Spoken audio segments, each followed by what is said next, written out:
र हामी त्यहाँबाट हाम्रा गुरुहरूले दिएको शिक्षा लिएर बाहिर आफ्नो वृत्ति विकासको लागि लाग्यौँ र हामी हाम्रा पेसा र व्यवसायहरूमा लाग्यौँ। हामीलाई कता कता आभास भयो हामीले कतै हाम्रो जन्मभूमि जहाँ हाम्रो आफ्नो साथी गाडिएको छ त्यो ठाउँलाई चटक्कै बिर्स्यौँ कि कतै हामीलाई त्यो मातृभूमिले सम्झिरहेको पो छ कि भन्ने हामीलाई आभास भयो र हामीले एउटा नयाँ जमर्को गऱ्यौँ। चौरी देउराली जुन हाम्रा पुर्खाहरूले हात्तीको पेट भन्ने गर्थे, आज त्यो चौरी देउराली उजाड भएको छ, बस्ती उजाड भएको छ, जमिन उजाड छ। त्यहाँ नागरिकहरू बस्न सक्ने अवस्थामा छैनन् र फेरि पनि त्यो उजाड भएको बस्तीलाई हराभरा कसरी गराउन सकिन्छ र त्यहाँ चौरी देउरालीमा विकासका पूर्वाधारहरू सँगसँगै जनताको अवस्था परिवर्तनको लागि हामीले के गर्न सक्छौँ, त्यसका लागि एउटा नयाँ बहस र नयाँ अभ्यासको सुरुवात गरौँ भन्ने हामीलाई लाग्यो। जसको लागि हामीले हाम्रा आदरणीय गुरु अन्य हाम्रा थुप्रै आदरणीय अतिथिहरूलाई सम्झने जमर्को गऱ्यौँ र हामीले केही क्वेसनहरू बनाएका छौँ। हामीले हाम्रो जन्मभूमिलाई के योगदान दिन सक्छौँ त्यस विषयमा हामीले हाम्रा दिमागहरूलाई एकअर्काका बिचमा कसरी साट्न सक्छौँ र कसरी एकअर्काका आइडियाजहरूलाई एकअर्काका बिचमा बाँडेर हामी कसरी चौरी देउरालीको अवस्था परिवर्तन गर्न सक्छौँ भन्ने एउटा भावनाका साथ हामीले यो कार्यक्रमको आयोजना गऱ्यौँ। र हामीले यहाँ केही साथीहरू कसैको हातमा पुगेका छैन भने दिनुहोला, हामीले केही प्रिन्ट गरेर ल्याएका छौँ। हामीले जति बुझ्यौँ, हामीले जति सक्यौँ हाम्रो विद्युत वर्गहरूको बिचमा बस्न हामीले अरू अपेक्षा गरेका छौँ योभन्दा बाहेकको पनि, र हामीले ती चिजहरूलाई लिएर आएका छौँ। र हामीले आज के चिज लिएर आयौँ, अब बाँकी के हुनसक्छ, यहाँहरूसँग हामीले के खोजेका छौँ भन्ने कुरा म यहाँको बिचमा राख्न चाहेँ। सबैभन्दा पहिला शिक्षा, हामीले शिक्षा समाजको उज्यालो, शिक्षक समाजका आँखाहरू, शिक्षा र शिक्षकको अग्लो राख्न सकिँदैन र शिक्षा यदि राम्रो भएन भने समाजमा शिक्षाको उज्यालो घाम पर्न सकेन भने त्यो समाज विकसित हुन सक्दैन भन्ने हामीलाई लाग्यो। जसको कारणले हामीले शिक्षालाई पहिलो प्रायोरिटीमा राख्यौँ र पहिलो नम्बरमा शिक्षालाई राख्दै गर्दा हामीले शिक्षामा दुईटा क्वेसन हामीले देख्यौँ, जम्मा दुईटा हुनसक्छ, तपाईँहरू विद्युत वर्गबाट अरू थुप्रै आउनसक्छ। हामीले यहाँ शिक्षामा भएको समस्या के र निराकरण के, हामीले भन्न खोजेको कुरा के हो भने अहिले गाउँघरमा गुणस्तरीय शिक्षा भएन। गुणस्तरीय शिक्षा कसरी बनाउन सकिन्छ, समय सापेक्षिक शिक्षा कसरी बनाउन सकिन्छ र त्यहाँ समस्या के हो र समाधान के हो भन्ने विषयमा हामीले एउटा क्वेसन राख्यौँ। र दोस्रो क्वेसन, शिक्षा अहिलेको अनुत्पादक शिक्षा हामीले ग्रहण गरेका छौँ, यसलाई उत्पादनसँग कसरी जोड्न सकिन्छ र यसका लागि हाम्रो भूमिका के हुन सक्छ भन्ने विषय हामीले शिक्षामा राखेका छौँ। यसको विषयमा पनि पर्याप्त छलफल र पर्याप्त आइडियाजहरू यहाँको बिचबाट आउला भन्ने हामीले अपेक्षा गरेका छौँ। त्यस्तै स्वास्थ्यको हामीले यो जनस्वास्थ्यको विषयमा हाम्रा समस्याहरू के हुन्, त्यसको निराकरण कसरी गर्न सकिन्छ र सबभन्दा ठुलो समस्या स्वास्थ्य कर्मी र स्वास्थ्य सामग्री स्थान विशेषमा कसरी राख्न सकिन्छ, पुर्याउन सकिन्छ भन्ने कुरा पनि हामीले समस्याको रूपमा अगाडि सारेका छौँ। यसको विषयमा पनि के हुन सक्छ यहाँको विचार हामीलाई दिनुहुन्छ भन्ने हामीले अपेक्षा गरेका छौँ। त्यसै गरी कृषिमा कृषि र कृषि उत्पादन भन्ने शीर्षक राखिएको छ, जसमा हामीले कृषिमा वैकल्पिक कृषि प्रणाली आवश्यक छ वा छैन, छ भने सम्भाव्यता के हुन सक्छ, यसको साथसाथै मल खादको सुलभ व्यवस्थापन र चुनौती र यसका समाधान के हुन सक्छ, उत्पादनमा वृद्धिका लागि जमिनको वर्गीकरण आवश्यक छ वा छैन र यसलाई कसरी वर्गीकरण गर्दा ठिक हुन सक्छ, उत्पादनको संरक्षण, भण्डारण र पुनर्प्रयोगको बजारीकरणको समस्या छ, यसलाई कसरी समाधान गर्न सकिन्छ। म यसलाई अलिकति यहाँको बिचमा प्रश्न पार्न चाहे। हामीले कृषिलाई वैकल्पिक कृषि प्रणालीमा लान आवश्यक छ वा छैन भनेर किन गर्यौँ भने अहिले हामीले गरेको कृषि हाम्रो अहिले जतिले कृषिको रूपमा काम गरिराख्नु भएको छ, कृषिमा काम गरिराख्नु भएको छ, उहाँहरूको कृषि प्रणाली निर्वाहमुखी कृषि प्रणाली छ। आय स्तरको कृषि प्रणाली भएन, निर्वाहमुखी कृषि प्रणालीबाट आय स्तरको कृषि प्रणालीमा कसरी लान सकिन्छ भन्ने विषयमा हामीले यहाँहरूसँग केही भावनाहरू साट्न खोजेका छौँ। त्यसै गरी मलखातको सुलभ कसरी हुन सक्छ, मलखातको व्यवस्थापन सुलभ कसरी हुन सक्छ, त्यसको चुनौतीहरू के हुन्, के हामीले रासायनिक मलहरूमा मात्रै भर पर्नुपर्ने हो वा हाम्रा सहर बजारका फोहोरहरूलाई लिएर गएर त्यहाँ कम्पोस्ट मल बनाएर किसानलाई दिन सकिन्छ भन्ने विषयमा पनि यहाँको बिचबाट केही आओस् भन्ने पक्षमा हामीले अलिकति बढी अपेक्षा राखेका छौँ। त्यसै गरी उत्पादन वृद्धिका लागि हामीले यहाँ उत्पादन वृद्धिका लागि जमिनको वर्गीकरण भनेर पनि राखेका छौँ। जस्तो चौरी देउरालीको भूगोल मलाई लाग्छ त्यो भूगोल 3टा वर्गमा छ। त्यो 3टा वर्गमा भएको भूगोल मध्येको हाम्रो तल्लो भूभाग भनेको हामीलाई लाग्छ त्यो अर्ध उष्ण प्रदेश जस्तो लाग्छ मलाई। अर्ध उष्ण क्षेत्रमा पर्छ जुन अलि बढी गर्मी हुन्छ। उष्ण भनेर धेरै उष्ण पनि होइन र त्यो जुन हामी किर्पुको दोबासी फाँटदेखि सुखाबेसीसम्मको फाँटलाई लिन सक्छौँ र हामीले त्योभन्दा अलि माथिल्लो फाँट जुन छ, माथिल्लो भेग जुन छ, जहाँ अलिअलि धान पनि हुन्छ, 2 बाली हुन्छ, तल्लो भेगमा 3 बाली हुन्छ, माथिल्लो भेगमा 2 बाली हुन्छ, जसलाई समशीतोष्ण भनेर वर्गीकरणमा पारेको रहेछ। मैले हेरेको थिएँ समशीतोष्ण भनेर राखिएको रहेछ र त्यहाँ 2 बाली मात्रै हुन्छ र त्यहाँका अन्तर्बालीहरू के हुन सक्छन् र त्यसबाट उत्पादन कसरी वृद्धि गर्न सकिन्छ भन्ने विषयमा हामीले अलि बढी यहाँको बिचबाट अपेक्षा राखेका छौँ चौरी देउरालीका अरू फाँटहरूको विषयमा।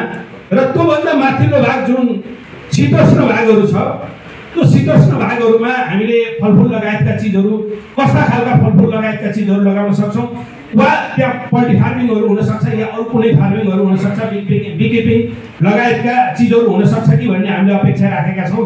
त्यो विषयमा पनि के हुनसक्छ यहाँहरूको बिचबाट आउँछ भन्ने हामीले ठुलो आश राखेका छौँ।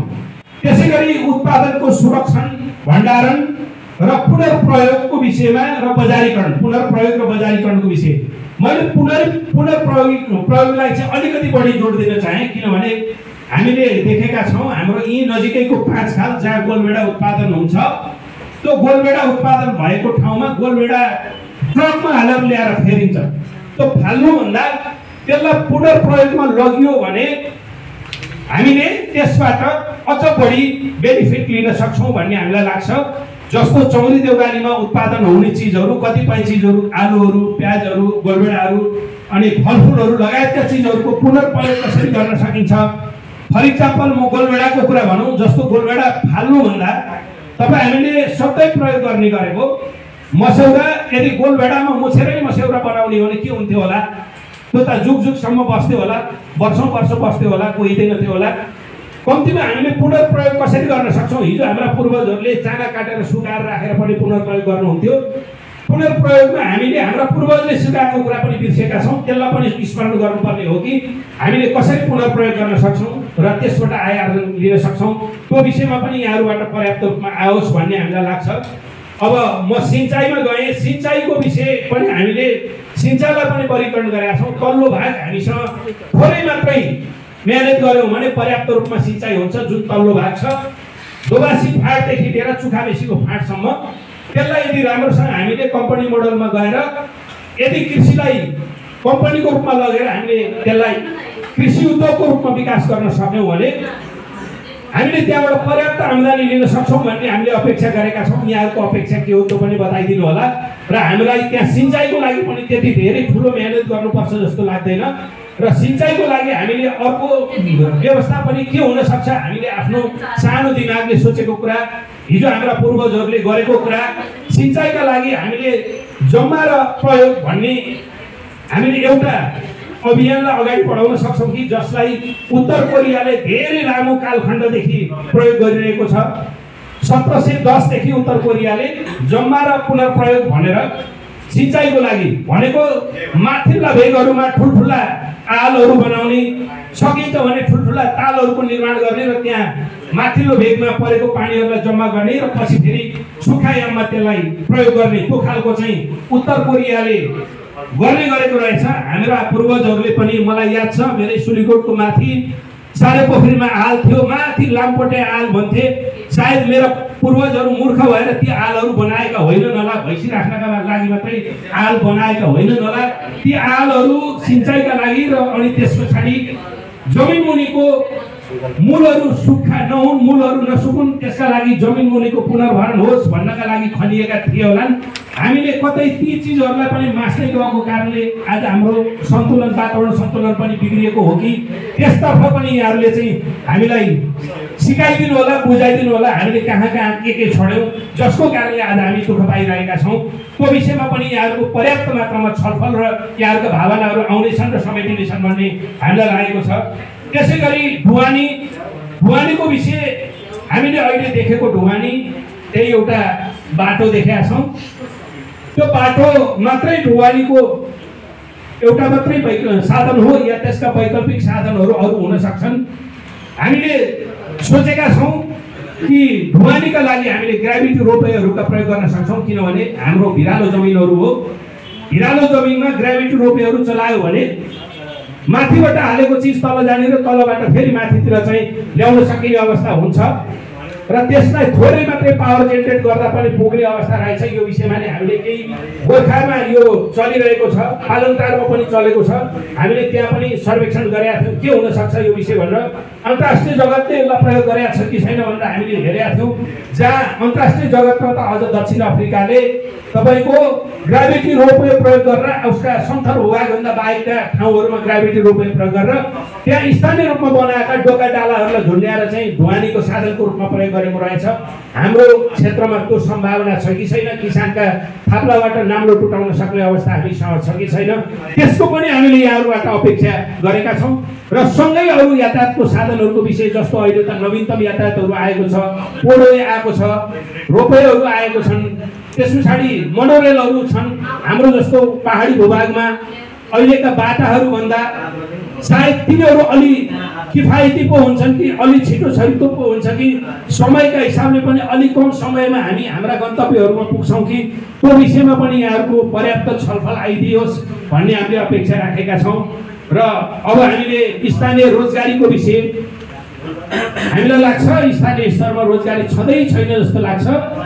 हामी पर्याप्त मात्रामा स्थानीय स्तरमा पनि रोजगारी छ होला भन्ने हामीलाई लाग्छ। मैले एउटा उदाहरण दिन्छु, मैले पटक पटक धेरै सार्वजनिक मञ्चहरूमा भन्ने गरेको छु।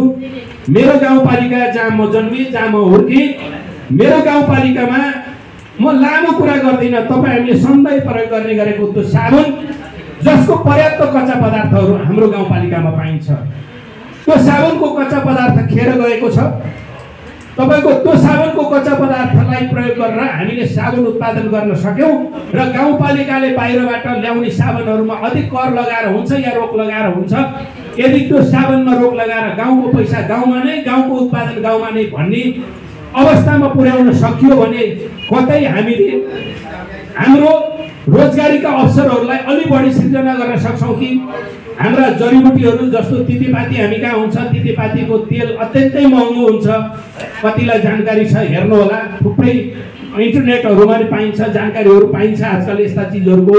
हामीसँग त्यस्ता धेरै चिजहरू छन् जुन चिजहरू खेर गएका छन्, जुन चिजहरूले हामीले व्यवस्था गरेका छौँ, जसकोबाट हामीले थुप्रै आय आर्जन गर्न सक्छौँ। त्यसकारणले हामीले ती हाम्रा छरिएर गएका खेर गएका चिजहरूलाई कति प्रयोग गर्न सक्छौँ र त्यसबाट हामीले आय आर्जन र रोजगारीमा कसरी जोड्न सक्छौँ त्यो विषयमा पनि यहाँहरूको धारणा आइदियोस् भन्ने हामीले अपेक्षा राखेका छौँ। र पर्यटनको विषय, पर्यटनको सम्भावना छ वा छैन, छ भने कस्तो खालको पर्यटनको सम्भावना छ, पर्यटनको सम्भावनालाई उजागर गर्नको लागि हामीले के गर्यौँ भने त्यो पर्यटनको सम्भावना उजागर हुन सक्छ। हामीले त्यो विषयमा पनि यहाँहरूको धारणा आओस्, किन यहाँ पनि केही हाम्रा आदरणीय अतिथिज्यूहरू जो पर्यटन क्षेत्रसँग सम्बन्धित पनि हुनुहुन्छ होइन। त्यसले गर्दा हाम्रा ती पर्यटनका क्षेत्रहरूमा जस्तो मानिलिनुहोस् हाम्रो चौरी देउरालीकै काजीको थुम्कामा भ्यू टावर बनेको छ, त्यही भ्यू टावर बनेको ठाउँबाट पर्यटनको एउटा पाटोको रूपमा अल्ट्रालाइट उडाएर तपाईको उता सैलुङको लेक र गौरीशङ्कर हिमालको रेन्ज, यता नारायणथान र महाभारतको रेन्ज घुमाएर पर्यटकहरूलाई ल्याउन सक्ने एउटा गन्तव्यको हब पनि बनाउन सकिन्छ कि सकिँदैन अल्ट्रालाइटबाट? किन पोखरा आफै बनेको होइन रहेछ। पोखराको इतिहास हेर्दा पोखरा तपाईँ हामी जस्तै जागरुक मान्छेहरूले मिलेर बनाएको रहेछ। त्यसकारणले चौरी देउरालीका मान्छेहरू पनि बन्यो। यदि उठ्यौँ भने चौरी देउरालीका मान्छेहरूको बिचमा एकता भयो भने हामी आफ्नो ठाउँबाट अलिकति हामी उठिदियौँ भने, हामीले सोचहरूलाई परिवर्तन गरिदियौँ भने सायद त्यहाँ पर्यटनको प्रचुर सम्भावना छ। त्यसलाई हामीले अगाडि बढाउन सक्छौँ भन्ने हामीलाई लाग्छ। त्यो विषयमा पनि यहाँहरूले पर्याप्त छलफल गरेर हामीलाई जानकारी दिनुहोला भन्ने हामीले अपेक्षा राखेका छौँ। सँगसँगै वन, वन्यजन्तु र जडीबुटी भनेर पनि राखेका छौँ। हामीले अहिले देखेको वन सल्लाहको वन छ, जसलाई रुखो वनको रूपमा पनि लिइन्छ। अस्ट्रेलियन परियोजनाको रूपमा, अस्ट्रेलियन वन परियोजनाको रूपमा आएको त्यो वन, जसले हाम्रा पानीका मुहानहरू पनि स्रोतहरू सुकाएको अवस्था छ, जसले हाम्रा झाडीहरू नष्ट गरिदिएको अवस्था छ, पुट्यानहरू नष्ट गरिदिएको अवस्था छ, जसले पनि पर्यावरणमा समस्या परेको छ। त्यसलाई अब हामीले पुनरुत्थान गर्नका लागि के गर्न सक्छौँ? हामीले सोचेको तिनीहरूलाई विस्थापित गर्न, काठको पुनर्प्रयोगलाई जोड दिने र त्यसका ठाउँमा नयाँ बिरुवाहरू हुर्काउँदै जाने र हुर्केका बिरुवाहरूको ठाउँमा तिनीहरूको सल्लाहहरूलाई विस्थापन गर्दै जाने हामीले त्यो सोच राखेका छौँ। तपाईँ हाम्रो त्यो सोच पुरा गर्नको लागि तपाईँ हाम्रो नै सहयोगको अपेक्षा गरेका छौँ। यसका लागि के हुन सक्छ त्यसको विषयमा पनि यहाँको बिचमा पर्याप्त छलफल आओस् भन्न चाहन्छु। र जडीबुटीको विषयमा हामीले अलि बढी वन्यजन्तुको विषयलाई पनि जोड दिएका छौँ, किनभने वन्यजन्तुबाट पनि हामीले आय आर्जन गर्न सक्छौँ। हाम्रो नेपालको कानुनले अहिले वन्यजन्तुभित्रको त्यो पनि हामीलाई अत्यन्तै धेरै किसानहरूलाई दुःख दिने बाँदर, जसको व्यवस्थापन गर्न नसकेर किसानहरू पनि हैरान छन्, त्यसको संरक्षण सहितको सदुपयोग गर्न कसरी हामीले त्यसबाट अधिकतम फाइदा लिन सक्छौँ त्यो विषयमा पनि यहाँहरूको पर्याप्त छलफल आओस्। हाम्रोमा आजकल बँदेलहरू पनि आउन थालेको छ भन्ने सुनेको छु मैले। हाम्रोमा कालिज त आउँछ नै, वन कुखुराहरू त अत्यन्तै पाइन्छ। हेर्नुहोस्, तपाईँको विदेशमा जङ्गल फार्मिङ हुन्छ, जङ्गलमा फार्मिङ गर्नलाई कम्पनीहरूलाई दिइन्छ र त्यहाँ जङ्गलका जङ्गली जनावरहरूलाई कम्पनीहरूले हुर्काउँछ, बढाउँछ, संरक्षण गर्छ। त्यस पछाडि एउटा उमेर समूह पार गरेपछि त्यसलाई बजारमा लान्छ र आय आर्जनको बाटो बनाउँछ। हाम्रा जङ्गलहरूलाई हामीले त्यो रूपमा प्रयोग गर्न सक्यौँ भने, मैले कहिलेकाहीँ चुडा सरहरूले पढाउँदै गर्दा, देउराली जाँदै गर्दा वन कुखुरा र तित्राहरू कराएको त्यो देउराली, त्यो खस्रे डाँडो र यतापट्टि हाम्रो माथिको भन्ज्याङ लगायतका क्षेत्रहरूमा थुप्रै वन कुखुराहरू पाइन्छ, तित्राहरू पाइन्छ। तिनीहरूको संरक्षण, तिनीहरूबाट हामीले कसरी पुनर्प्रयोग गर्न सक्छौँ र कसरी आम्दानी लिन सक्छौँ। वन्यजन्तु पन्छीहरूबाट पनि हामीले थुप्रै आम्दानीहरू लिन सक्छौँ। हेर्नुहोस्, मैले त कतिसम्म देखेँ युरोपमा भने तपाईँको वन्यजन्तु संरक्षण गर्ने भनेर त्यहाँ थुप्रै वन्यजन्तुहरू संरक्षण गरे, जसमध्येको एउटा बँदेललाई संरक्षण गर्न कम्पनीलाई दिने र बँदेललाई त्यहाँ एउटा वयस्क बँदेललाई बाघले खान्छ भने छोडिदिने। तर वयस्क बँदेलले 21वटासम्म पाठा पाउँदो रहेछ। मानिलिउँ 12 देखि 21वटा पाठा पाउने बँदेलको पाठालाई मात्रै संरक्षण सकियो भने, संरक्षण गर्नलाई त्यसलाई सकियो भने, एउटा वयस्क बँदेललाई बाघले खायो भने हामीसँग 11वटा हुन्छ। त्यसका लागि हामीले संरक्षण गऱ्यौँ भने हाम्रो बजारले हामीलाई फाइदा दिन्छ। त्यस ढङ्गबाट हामी काम गर्न सक्छौँ कि सक्दैनौँ? अन्तर्राष्ट्रिय जगतले सक्छ, हामी किन सक्दैनौँ? त्यो विषयमा पनि यहाँहरूले पर्याप्त छलफल गरिदिनु होला। हामीसँग थुप्रै त्यस्ता चिजहरू छन् जुन चिज नेपालमा प्रशस्त मात्रामा हामीलाई प्रकृतिले दिएको छ, तर प्रकृतिले दुःखले भन्नुपर्छ नदिएको, यो मुलुक बनाउने राम्रो छोराछोरी मात्रै नदिएको कारणले हामीले दुःख पाएका छौँ। प्रकृतिले हामीलाई अथाह सम्पदाहरू दिएको छ, हामीले चिनेका छैनौँ, संरक्षण गरेका छैनौँ। सम्पदाहरूलाई हामीले चिन्ने र संरक्षण गर्ने यदि जमर्को गऱ्यौँ भने हाम्रो समृद्धि त्यहीँबाट सुरु हुन्छ भन्ने हामीलाई लाग्छ। र यहाँहरूले पनि त्यस विषयलाई अलिक गहन ढङ्गबाट यहाँहरूका ओजस्वी विचारहरू दिनु होला भन्ने हामीलाई लाग्छ। र हामीले वातावरणलाई पनि त्यत्तिकै ख्यालमा राखेका छौँ। वातावरण भएन भने हाम्रो जीवन पनि अलि असहज हुन सक्छ होला। हिजो अस्ति मात्रै हामी सहरमा बस्दै गर्दा, हिजो अस्ति वातावरणमा केही समय अगाडि धुलो र धुवाले वातावरण भरियो, प्रदूषित भयो, जसको कारणले हामी बाहिर निस्किन सक्ने अवस्थामा रहेनौँ। त्यो वातावरणलाई सन्तुलित बनाउनको लागि हाम्रा भूमिकाहरू के हुन सक्छन्, वातावरण बिगार्ने भूमिका पनि हाम्रै हो र वातावरणको सन्तुलन कसरी गराउन सकिन्छ भन्ने भूमिका पनि हामीमा नै निर्भर रहेको हुँदा वातावरणको सन्तुलनलाई कसरी कायम राख्न सकिन्छ, जस्तो वातावरणमा हामीले हरित यो उत्सर्जनलाई चाहिँ कसरी गर्न सक्छौँ, हरित ग्यासहरूको कसरी उत्सर्जन गर्न सक्छौँ, कार्बन उत्सर्जनका विषयहरू कसरी संरक्षण गर्न सक्छौँ भन्ने विषयमा पनि अलिकति यहाँका बिचबाट आइदियोस् भन्ने हामीलाई लाग्छ। किनभने हामीले नेपालको अन्तर्राष्ट्रिय जगतबाट आय आर्जन गर्ने एउटा माध्यम भनेको कार्बन उत्सर्जन पनि हो। त्यसले गर्दा हाम्रो त्यसमा पनि के भूमिका रहन सक्छ चौरी देउरालीको भन्ने विषयमा पनि छलफल होस् भन्ने हामीलाई लाग्छ।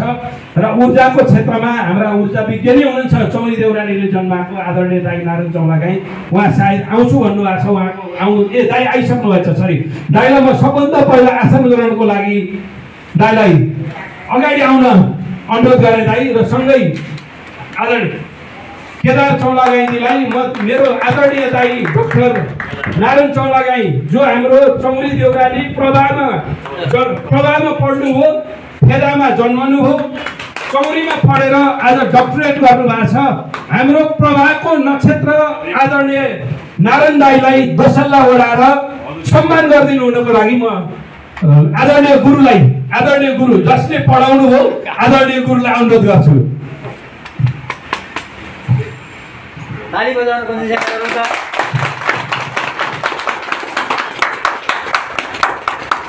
दाइ हजुर अगाडि बस्नु होला। अब कस्तो संयोग, दाइ पनि आइपुग्नु भएछ, ऊर्जा पनि आइपुग्यो। अब ऊर्जाको विषयमा हामीले अलिकति ऊर्जाको क्षेत्रमा चौरी देउरालीको सम्भावना के हुन सक्छ, वैकल्पिक ऊर्जालाई चौरी देउरालीले कसरी ग्रहण गर्न सक्छ, कसरी उपयोग गर्न सक्छ, यी सबै विषयमा हामीले हाम्रो चौरी देउरालीकै धरतीपुत्र नारायण दाईबाट अलि बढी अपेक्षा राखेका छौँ। दाईले यो विषयमा हामीलाई उहाँको त्यो अमूल्य विचार दिनुहुन्छ भन्ने नै हाम्रो मुख्य लक्ष्य र अपेक्षा पनि हो। र अब हामीले खनिजका विषय पनि यहाँ समेटेका छौँ। खनिज सायद हामी कतिलाई जानकारी पनि नहुन सक्छ, खनिजको विषय खनिज छैन होला चौरी देउरालीमा जस्तो लाग्छ। त्यो चौरी देउरालीमा बग्रेलती लडेर बसेका ढुङ्गा पनि खनिजका रूपमा रहन्छन्। एउटा चौरी देउराली गाउँपालिकाको अध्यक्ष यस्तो भइदियो हुन्थ्यो जसले ती बग्रेलती लडेर बसेका ढुङ्गालाई काटेर बालेन म तिमीलाई यति ढुङ्गा दिन्छु, त्यो तिमीले सडकमा छाप्ने ढुङ्गा म दिन्छु, मलाई कति पैसा तिर्थ्यौ भनेर भनिदिने मान्छे भइदिया भए हुन्थ्यो जस्तो लाग्छ हामीलाई। त्यो मात्रै होइन, खनिजको रूपमा यहाँ माथि नाग्रे टक्सारबाट साथीहरू आउनु भएको छ। त्यो टक्सारको तामाखानी कुनै बेला टक्सारका पूर्वजहरूले आफैले उत्खनन गर्नुहुन्थ्यो र त्यही टक्सारमा 4 पाटे सिक्का बनाउनुहुन्थ्यो, जुन सिक्का आज हामीले पुरातत्व विभागमा देख्न पाउँछौँ, तर हाम्रो खनिज हामीले देख्न पाउँदैनौँ। खनिज अलपत्र अवस्थामा छ, त्यसको उत्खनन र उपयोग कसरी गर्न सक्छ चौरी देउरालीले भन्ने विषय पनि यहाँको बिचबाट आइदियोस् भन्ने हामीले अपेक्षा राखेका छौँ। त्यसै गरी मैले भूगर्भ विभागमा गएर त्यसको डाटा लिएर आए थिएँ। मलाई भन्दा बढी मेरा अग्रजहरूलाई जानकारी हुन सक्छ यो विषयमा। चौरी देउरालीको सुनखानी ढाड, जसमा चौरी देउरालीको सुनखानी ढाड र चौरी देउरालीको बिलाभन्दा मुनिको तपाईँको घ्याङभन्दा मुनिको भाग त्यहाँ सुनखानी छ भनेर पत्ता लागेको रहेछ र त्यसलाई चौरी खोलामा त्यसका अवशेषहरू पाइन्छ भनेर उसले लेखेर राखेको रहेछ। मैले त्यो पुस्तक पनि लिएर आएछु, पुस्तक पनि छ मसँग। यदि साँच्चै हामीसँग सुनखानी पनि छ भने चौरी देउराली हिमाली भेगमा पाइने कस्तुरी जस्तै बनेर दौडिरहेको छ भन्ने मलाई लाग्छ। त्यो अवस्थाबाट हामी त्यसलाई कसरी उजागर गर्न सक्छौँ र चौरी देउरालीको टर्निङ पोइन्ट त्यसलाई कसरी बनाउन सक्छौँ भन्ने विषयमा पनि यहाँको बिचमा पर्याप्त छलफल भइदियोस् भन्ने हामीले अपेक्षा राखेका छौँ।